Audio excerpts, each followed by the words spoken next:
Hi everyone, I'm Roseann Sarica Benedict and I'm here today to show you how to make some bread. Oh my gosh, it's that kind of a day. It's chilly, it's damp, it's gonna rain all day, and there is nothing like the smell of yeast in a house to just make you feel good. Literally, we're gonna take 3¼ cups of all-purpose flour. And this, so 3½ cups of all-purpose flour, throw it in a bowl. We are going to add 1 package of, I use quick rise yeast. You don't have to use quick rise yeast. You could use regular yeast. It doesn't really matter for this recipe, but it's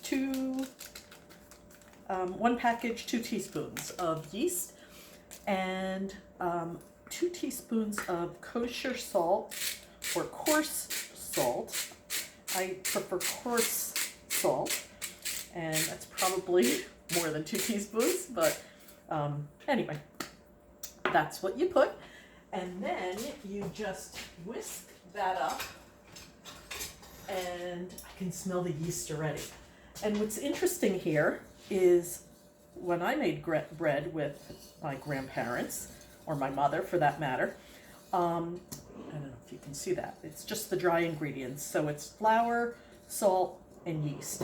When I made bread before, I had to proof the yeast, right? You had to put the yeast in warm water, make sure it was a certain temperature, and then once it started foaming, then you put it in with your dry ingredients, and then you kneaded it.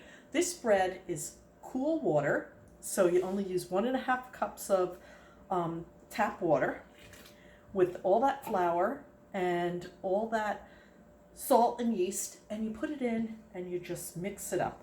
And you know, being Italian, we use our hands. It's always best to use your hands because that way you can feel whether or not it's the right texture. You can't always tell from mixing it with a spoon, but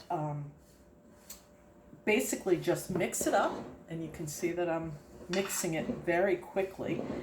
And then what's going to happen with this bread is I'm going to leave it in the bowl for up to 2 days and just let it rise.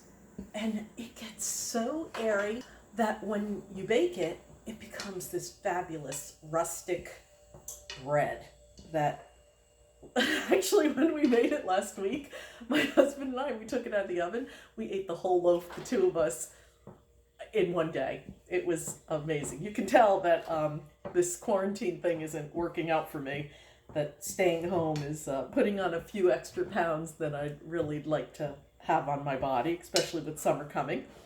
But basically, this is what it looks like. Nice, not too tacky, not too dry, and I'm gonna just leave this in the bowl like this for 2 days. I'm gonna come back and show you what that looks like after 2 days and show you what the finished product looks like. But how easy is that for bread, right? Flour, salt, yeast, water, boom, done. And you'll just have delicious bread. Get your butter softened so that you can slather that on. All right, I'll see you in 2 days. Okay, here's my bread after checking, or my bread dough after checking in on it. It's doubled in size, maybe even more than doubled in size. So we'll check on it again, but this is the next, or this is what it will look like about a day later. Okay, I'm back, and our bread has risen. As you can see, it looks beautiful. So I'm just going to take that out. I'm going to flour my hands a little bit and take it out of the bowl. Oh, it smells so good, the yeast. And I'm just going to punch it down once or twice. Just really quick. Punch it down. You don't really even need to do that, but I don't know. I just feel like I should play with the dough. So I'm going to punch it down, and I'm going to throw it in.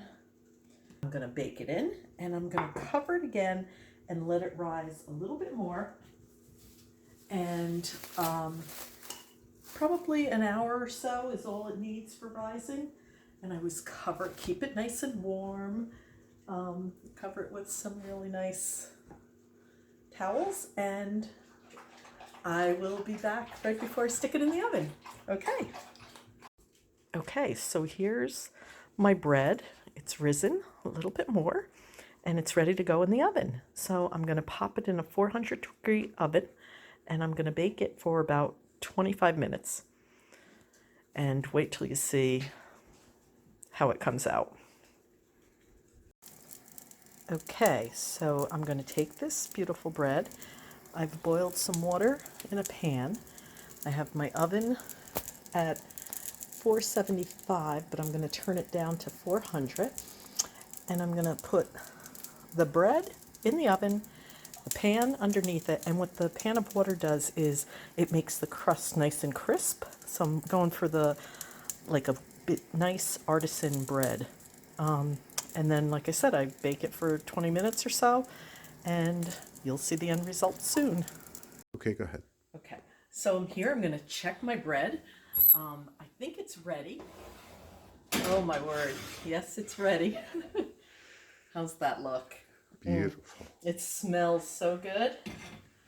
And like I said, that was the easiest loaf of bread I've ever made.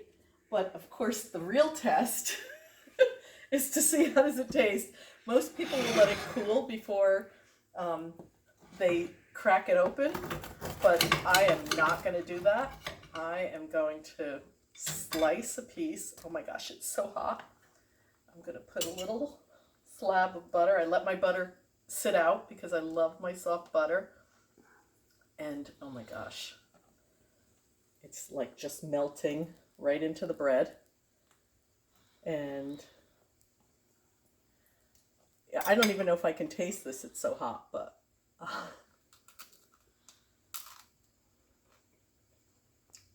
oh my God. Yes, I can taste it. It's delicious. It's wonderful. If you want something to do while you're home quarantine, make a loaf of bread. Your family will love it. So have a great night. Any questions, you know where to find me. Enjoy your bread.